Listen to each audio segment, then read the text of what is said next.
At narito naman ang mainit na balita mula sa mundo ng politika. Isang malungkot na balita ang sumalubong sa atin ngayon. Ang unang ginang ng Pilipinas na si Liza Smugs ay nahimatay matapos ang isang insidente ng tensyon sa Malacanang. Ayon sa mga ulat, nangyari ito pagkatapos ng isang hindi inaasahang operasyon na naglalayong arestuhin ng kanyang asawa ang Pangulo ng Bansa si President Coting ng Norte Jr. dahil sa mga kasong pandarambong. Ayon sa mga saksi sa Malacanang, isang grupo ng mga operatiba mula sa National Bureau of Investigation o NBI ang dumating sa harap ng Presidential Palace upang ipatupad ang warrant of arrest laban kay Pangulong Marcos sa isang alegasyon ng pandarambong. Itinuturing ng mga otoridad na may sapat na ebidensya laban sa Pangulo kaya't nagdesisyon silang isagawa ang operasyon. Subalit, ang hindi inaasang kaganapan ay ang pag-atake ng malubhang tensyon sa loob ng palasyo. Batay sa mga ulat mula sa mga nakasaksi, nang makita ni First Lady Liza Smugs ang operasyon, agad siyang nagsimulang mag-alala sa kalagayan ng kanyang asawa. Ayon sa mga doktor, agad na nagsimulang makaramdam si Ginang Marcos ng matinding pagkahilo at panghihina at sa hindi inaasang pagkakataon siya ay nahimatay. Mabilis naman siyang dinala sa isang pribadong ospital kung saan siya ay isinailalim sa mga pagsusuri at kasalukuyang nagpapagaling. Ang mga pangyayaring ito ay nagdulot ng kaguluhan sa buong bansa kung saan ang ilan ay nag-aalala na maaaring may kinalaman ng insidente sa mga kasalukuyang isyu ng pamahalaan. Kabilang na ang mga kasong pandarambong na kinakaharap ng Pangulo. Samantala, ang Malacanang ay nagbigay ng pahayag na wala pang opisyal na komento hinggil sa kalagayan ng First Lady. Ngunit tiniyak nilang patuloy nilang binabantayan ang sitwasyon. Sa kabila ng tensyon na nararanasan, nagsalita naman ng ilang miyembro ng administrasyon ng Marcos. Ayon sa ilang malalapit na kaalyado ng Pangulo, ito raw ay isang bahagi lamang ng mga kasalukuyang pagsubok na kinakaharap ng administrasyon at malalampasan din nila ito. Ipinahayag din nila ang kanilang tiwala sa sistema ng hustisya sa bansa at iginit nilang walang basihan ng mga akusasyong pandarambong laban kay Pangulong Marcos. Ang mga susunod na araw ay magiging kritikal para sa mga susunod na kaganapan. Patuloy na pinapalakas ang seguridad sa paligid ng Malacanang at iba pang mga pangunahing tanggapan ng gobyerno upang matiyak ang kaligtasan ng mga opisyal at maiwasan ang anumang uri ng kaguluhan. Habang hinihintay ang opisyal na pahayag mula sa mga otoridad, nananatiling mataas ang tensyon sa buong bansa. At heto nga ang mga balitang ating pagkakatutukan at kung bago ka pa lamang sa aking channel ay huwag kakalimutang mag-like, share and subscribe para updated ka sa aming mga bagong balita dito sa Tatak Pinas.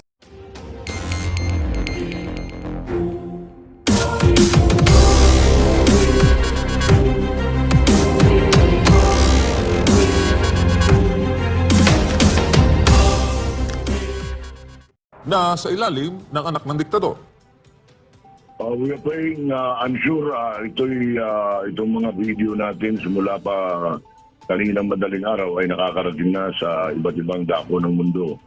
And we just hope that our international brothers and sisters, sa ngalan ng pamamahayag, our fellow journalists from all over the world will take the necessary actions, including but not limited to condemning this barbaric act, of the Philippine National Police under the command of President Ferdinand Romualdez Marcos Jr., Interior Secretary Benhur Abalos, PNP Chief Romel Francisco Marbil, at directly under the command of Police Regional Director Nicolas Torre III, MJ.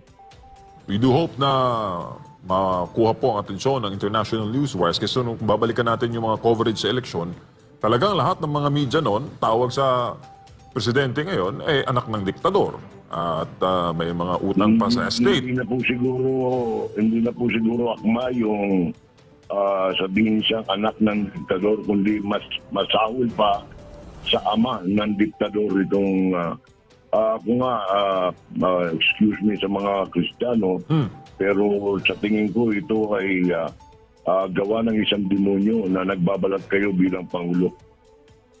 Opo, Sir Jay, sa mga unang pronouncement nitong si Torre, alam naman natin na ang daming mga iba yung kanyang sinasabi sa aktual na pangyayari, kagaya doon sa mga nangyayari nga doon sa Senate, at kabilang sa kanyang mga nabanggit, hindi prioridad yung mga yun yung naririnig ko sa kanya. Hindi daw prioridad si Pastor Apollo. Pero itong 3,000 na in-implement dito, siya mismo nag-lead, hindi pa ito priority para sa iyo at Alam mo, Sir Jay? inoobserbahan ko, Admar, yung decorum ni Mr. Torre. Ano siya, para siyang nasa consume and obsess, no?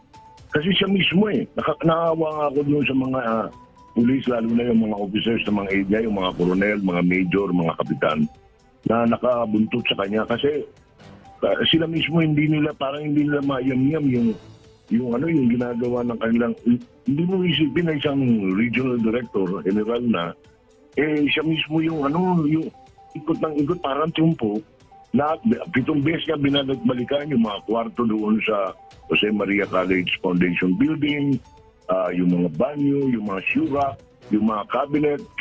Binibiro na nga siya ng mga ng mga missionary. Sir, may cabinet ka pa hindi nabuksan. No? Ginaganon na siya parang, kasi tapos babalik siya, ikot siya. Siguro nag-enjoy siya dahil naka-aircon yung lugar.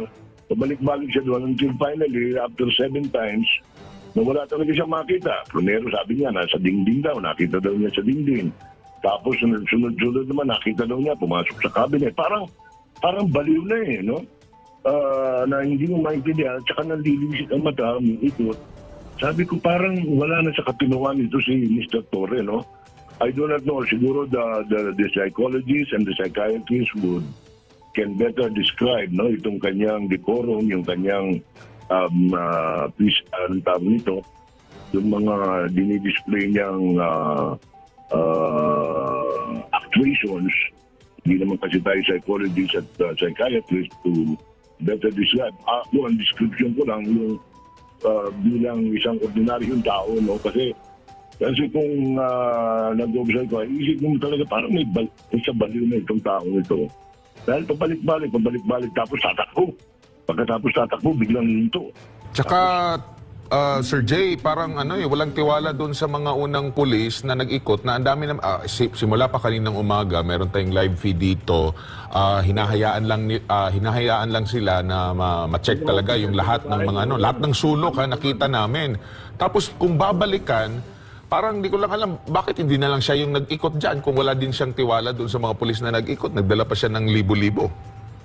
Kaya nga, nung bandang huli, siya na mismo nag-ikot 7 beses. Pinagtatawanan na nga siya Naawa ako sa kanya kasi imagine mo, nag-aaral ka ng maayos, you're supposed to be a gentleman, brilliant, magaling, dahil ginawa ka regional director. Pero yung actuations niya kanina is manifesting itself, no? Only somebody who with a mind ng isang sira ang pwedeng gumawa at gumalaw ng gano'n, no? Tapos nga nung napahiya siya, finally lumabas na siya. Pero anong paglabas niya, siyempre dahil marami na rin puyat, merong hinimatay sa harap niya mismo. Alam mo, tinignan lang niya tapos tumawa siya. Parang wala man lang sense of empathy, sympathy sa mga taong talagang hinihimatay. Yung iba nga inaabot na susukdulan na matay, no? Di yata turo din niya ng Iglesia ni Cristo, Kuyang Jay, yung ganyan, di ba? Ang alam ko, may respeto diyan sila. Ang dami kong kaibigang mga alay pa sa Iglesia ni Cristo. Sabi ko nga sa press con, 18 taon na ang kalahati ng staff ko sa MLNJ sa Tapatan ay mga iglesia kasi nga anong tawag nito, nagustuhan ko yung nila, ugali nila dahil hindi naninigarilyo, hindi umiinom, hindi nagsisinungaling, hindi nagnanakaw ng oras, dedicated sa trabaho. Yun ang pagkakakilala ko sa mga miyembro ng INC, no? Kaya I don't want to believe, kasi ayaw ko nga haluan ito ng ulay reliyon dahil marami tayong kaibigan na matitino dyan sa Iglesia ni Cristo. Kahit ng mga kapwa natin broadcasters, no, na INC members. Kaya parang, I don't know, ayaw ko namang huwag mo niyong isipin na sinisiraan ko lang si anong tawag nito, si Mr. Torre, bagamat minsan naiaambing natin yung pagmumukha niya kay Diwata. Pasensya ka na, Diwata, Day, ha? Alam ko, na-open ka paminsan-minsan dyan sa iyong parisan kapag ka iniaambing yung pagmumukha ni anong tawag nito, ni Mr. Torre sa pagmumukha mo kasi parang pinagbiyak daw kayong bunga. Tingin ko naman mas beautiful ka, Diwata, no? Pares Diwata. Sir Jay, alam mo, marami ding mga classmate natin sa industriya ang nag-cover kanina. O ano mang inaasahan mong framing o anggulo ng kanilang mga news report based on experience sa mga nagdaang araw na may mga coverage silang ganito? Ako na tutuwa kanina bago pa pumasok sila, Mr. Torre, na nandoon yung mga correspondent ng TV5, no? Ng Media Quest, ng Signal. Nandun din yung correspondent ng ating mga kaibigan dyan sa Progressive Broadcasting Service sa UNTV, no? At mga miyembro ng MCGI. Nandun din yung mga correspondent ng mga dyaryo, no? I was hoping na yung talagang dinuso sila sa coverage dahil ito isang malaking event na, no? Na earth-shaking, so to speak. Hindi ko lang na-monitor yung mga estasyon nila kung ito'y binalita nila. Pero sana kasi kung nangyari po ito sa Davao, nangyari ito sa, sabi nga ni Mr. Ture na anong tawag nito, maliit na organisasyon lamang, no? Ano nga yung kanyang description na Admar sa KOJC? Simple minority. Simple minority. Magtataka na sabi niya, simple minority. Dapat nagpadala na siya 2 pulis, no, para mag-serve ng Elias Warren. Pero hindi. 3,000 po ang at saka marami sa kanila, karamihan po sa kanila hindi taga Davao City. Kaya sinasabi natin na ito ay hindi lamang po pagkilos ng Regional Police Office number 11 kundi buong PNP kasi yung mga unang dumaan na 4 na bus, 2 truck at saka mga mobile ay mga Tagalog speaking, no? Hindi po sila so we can only suspect or surmise that they came from Luzon, no? Yung mga babaeng policewoman na karga noong unang siguro mga mga alas 7, alas 8 dumaan dyan sa tapat. Galing dito sa area ng sa Buhat, no? Sa Philippine Ports Authority. Ewan ko kung sinakay sa barko itong mga ito, kung ano. So, yan po, no? Nakikita naman sa mga video, Admar, na mismo mga pulis, lalo na yung crowd dispersal unit, hindi nila naintindihan kung ano. As a matter of fact, most of them, pag tinatanong mo, yung mga may nakakapagsalita pa, sabi lang, hindi nga nila alam na dito sila papunta sa compound ng KOJC. Basta sinabi lang sa kanila, meron silang mission. No? Yun ang so may halong disiple, may yung isusubo. Kaya kanina, panawagan nga natin sa mga pulis, tandaan nyo, may pamilya rin kayo, ginagagamit kayo. Tsaka paalala na rin siguro kami, Mr. Torre, hindi ka naman habang buhay nandyan, sir. Tandaan mo, pag nag-retire ka, civilian ka, wala kang uutusan na katulad ng ginagawa mo ngayon. At pag nagkataong civilian ka na, kaya yung mga inapi mong civilian, mangangaroling yan sa'yo. Sir Jay, huli na lang, sa anggulo po ng pagbabalita pa rin, ano siguro ang maidudulot niyan kung kakaisa tayo mga news agency, TV, radyo, ng anggulo ng pagbabalita tungkol sa totoong paglalahad ng Estado ng Pilipinas at ang mga kamalian, mga kamaliang naitala sa Marcos administration? Ako, hopelessly romantic ako. Hindi ako nawakan ng pag-asa na mauuntog itong mga kapatid natin sa pagbabalita at broadcast, lalo na, including those who are in the print media. Kasi kung nagawa po ito, you should expect na mas malala pa ang gagawin dyan kanila sa Luzon. No? Pero dahil nga sa ito po ay nangyari na hindi naman natin lunasan, ako, in all candor, sinasabi ko, ugali ko na yan simula nung ako yung maging broadcaster, na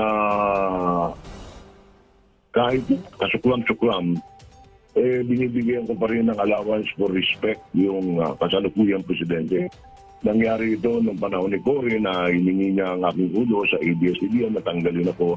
And yet, nung nagkaroon ng mga pagbatiko sa Joma season sa Berlin, Germany, ako at ako lang ang nanindigan to defend the President of the Republic of the Philippines and the flag of the Philippines. Kahit na ganun ang ginawa sa akin yung President Corazon Aquino noon, at saksi dyan sila Secretary Teddy Benigno at sila Undersecretary Di Chanco, no? Si Chanco. Ganun din sana ang ano ko Simula naman po si Mr. Marcos, si Bongbong Marcos, ay binigyan ko siya ng allowance, no? Para ipakita yung kanyang abilidad kung paano niya mahalin ang Pilipinas. Pero dahil po sa pangyayaring ito, inaabot na ng sukdulan, maliban pa din sa mga naunang problema natin sa bigas, sa pagkain, sa problema ng kapwa ko magsasaka at magbubukid, ay kagabi, nasambit at hanggang ngayon ay tinitindigan ko na nawala na po lahat ang respeto ko at pagkilala kay Ferdinand Romualdez Marcos bilang Pangulo ng Republika ng Pilipinas at kaisa ako doon sa panawagan ng mga pinamumuno sa Kingdom of Jesus Christ na panahon na para tayo po ay lumabas at pilitin natin, manawagan tayo na bumaba na sa kanyang panunungkulan kung may nalalabit pa siyang kahit man lang katiting na kahihiyan sa sarili sa Diyos at sa kanyang ama at ina na tama na po, huwag nyo nang parusahan ng Pilipino. Huwag nyo nang hiyaan na dumating ang pagkakataon, nakalag ka rin kayo ng taong bayan. Sabi ko nga, tama yung panawagan na ngayon po ay dahil mukhang wala na talagang ibang pasusulingan, kaya yung ating mga kapatid, kayo man ay membro ng Kingdom Nation, Katoliko, Foursquare, Protestante, palagay ko ito na po ang panahon para tayo magsama-sama upang maglakad, no?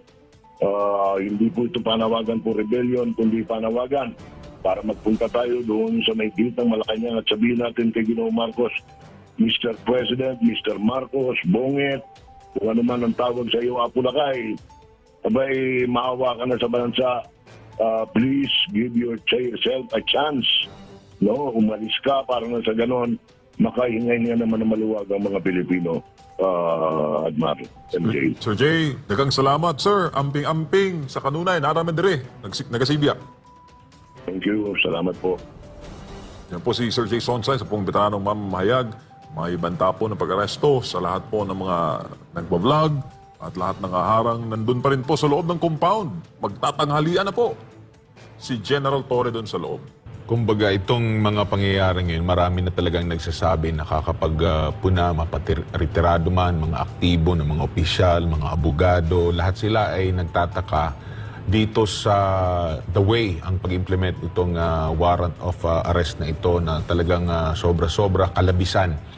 And hindi mo makikita dito kay Torre na parang ano na siya alam mo yung, hindi ko alam kung napasubo na talaga or Nasaniban. ando na yung mga kataga, kasuhan na kung kasuhan, Uy. mamatay na kung mamatay, ganyan na ba ang kanyang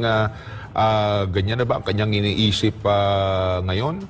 Kumbaga, dapat na bang matapos ang lahat, no matter what? Yan na ba yung parang mantra niya sa kasalukuyan? Kasi sa kabila po nitong lahat ng mga observers, nakikita nyo naman po mga kababayan na hindi na ito nagtutugma doon sa nakagawian na pag-i-implement po ng mga arrest warrant. Pinayagan na nga po sila na makapasok. Mahabang oras na po ang nilaan nila dyan sa loob.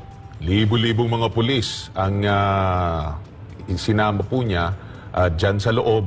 Paulit-ulit na ang pinag-iikot. Tapos sasabihin pa na 1/4 pa raw yung kanilang naikot. Kalokohan po yan mga kababayan. Huwag po kayo maniwala dyan kasi kanina pa po kami alam na alam namin ang lugar. Kaya nga nababanggit namin kahit nandito po kami, wala po kami dyan sa Davao City. Pero alam na alam namin yung mismong lugar at kung ano ng lugar dyan ang kanilang kumbaga na search or na nasuyod. No? Kasama yung mga pulis na yun, kitang-kita na namin, tapos sasabihin pa na 1/4. Kalokohan po kasi simula pa kayo ng madaling araw tayo dito at nakikita natin doon sa paaralan, malaking yon, gusali. Chinek natin, murag ground floor, second floor, third floor. Iba-ibang unit kasi yung naka-assign Parang meron na silang assignment hanggang sa 4th floor, hanggang sa pinaka-rooftop mismo. Meron ding naka-assign doon sa Kingdom, yung pinakamalaking stadium na binabanggit ni Torre. Inikot din nila, pati ngayong mga mechanical area, kaya nga nababanggit natin, na-annotate kasi alam natin kung ano itong mga lugar na ito na kanilang pinuntahan. At based nga din doon sa mga reporters natin, sinuyod hanggang sa pinaka-basement na madilim, mainit at mahirapan kang huminga doon. Pati yung sa mga quarters, pati rin yun sa mismong Bible School, di ba? Meron pang isang mga gusali doon, pati yung mga tahanan.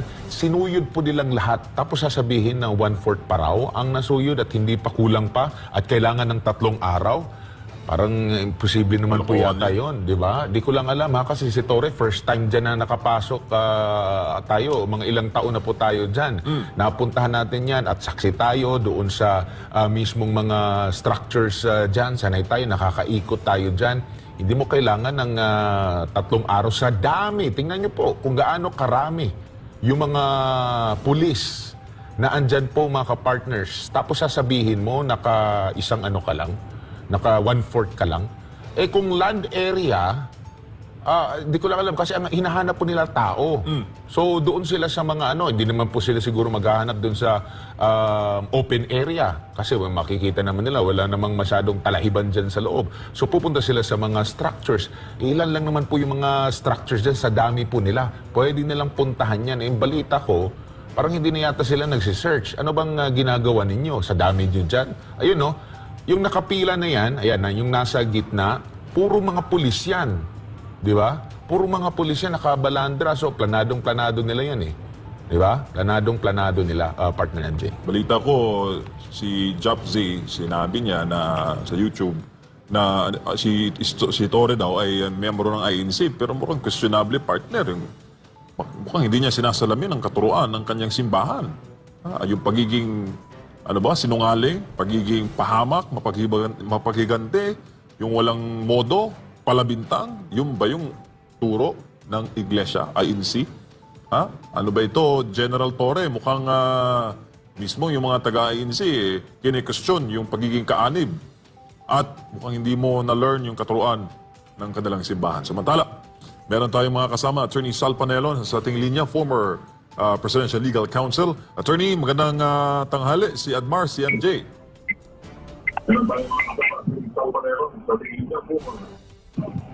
Attorney?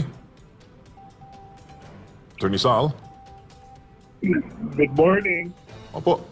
Sir, doon po sa mga nangyari ngayong umaga, sa buhat pa kanina madaling araw hanggang ngayong magtatanghali na, ito ba'y nagbalik ang mga alaala ng batas militar noong panahon ni Marcos Sr. para po sa inyo?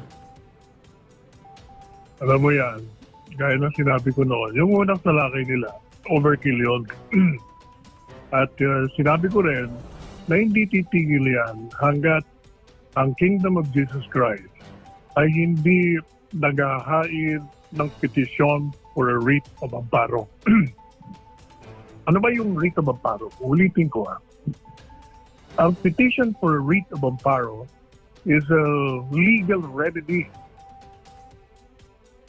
Anong legal remedy ibig sabihin? Ibig sabihin, remedyo ito sa batas para doon sa mga tao na ang kanilang karapatan sa kanilang buhay, karapatan sa kanilang kalayaan, karapatan sa kanilang ari-arian ay nilalabag o pinagbabantaan na labagin ng sino mang public official sa pamamagitan ng pagsasagawa ng illegal o irregular na hakbang o ang hindi pagtupad ng isang legal o regular na batas. Hanggang ngayon wala tayong narinig. Matagal ko na kayong tinatanong kung nag-file na ba o hindi. Sabi ko dapat nag-file sa Korte Suprema. Hanggang ngayon wala tayong narinig kung ano nangyari. Kasi alam niyo, ang Korte Suprema, pag nag-file ka niyan, immediately, dahil extraordinary remedy yan, tatawagin ka agad ang mga pulis kung bakit nila ginagawa yung ginagawa nila. Sapagkat yung pagsisilbi ng warrant of arrest, mayroong pamamaraan yan.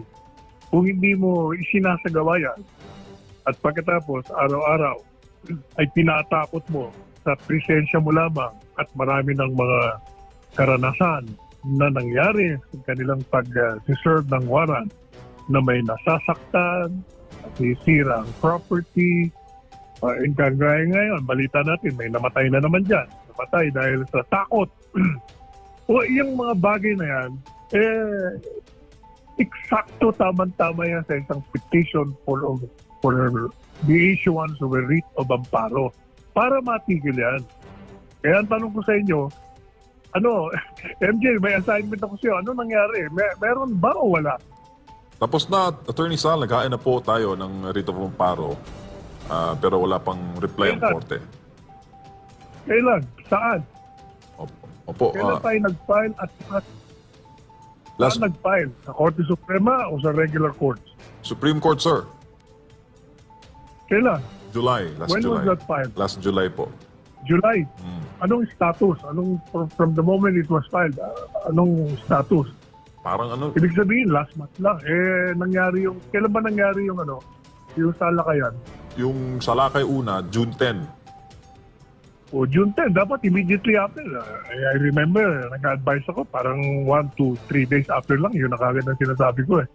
July lang tayo nag-file, after several weeks, a month. Pero anong status? Anong status ng petition? Parang hindi ka panipaniwala na hindi na-actionan ng Korte Suprema yun. Wala pang sagot, Attorney Sal. Ano? Kataas-taas ang hukuman Oo, eh. di man lang. Parang imposibleng walang sagot yan. Siyempre, pag pinail mo yan, meron kagad na, papasagutin yung PNP. Bigyan nyo nga ako ng kopya para tatawagan natin ng pansin ng Korte Suprema. Kasi hindi talaga matitigil yan, maniwala kayo. Walang katigil yan hanggat hindi hinahadlangan ng Korte Suprema. Yun lang ang pag-asa natin. Kailangan sa batas pa rin. Kasi yung mga yan, lalo mong binabanatan, lalo pa kung mga banat umaabot na sa sukdulan din. Galit na rin. Lalo nga almay ang mga yan.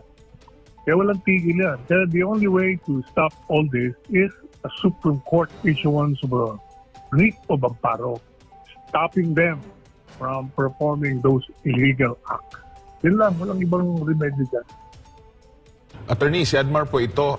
Dito po sa legalidad, kasama ba or regular ba o SOP ba pag nag-i-implement po ng warrant of arrest or alias warrant na pwede silang magstay ng mahabang panahon, mga ilang araw, para, sabi nila, susuyurin nila ng husto ang isang lugar? Ito po ba ay paglabag sa pulisya?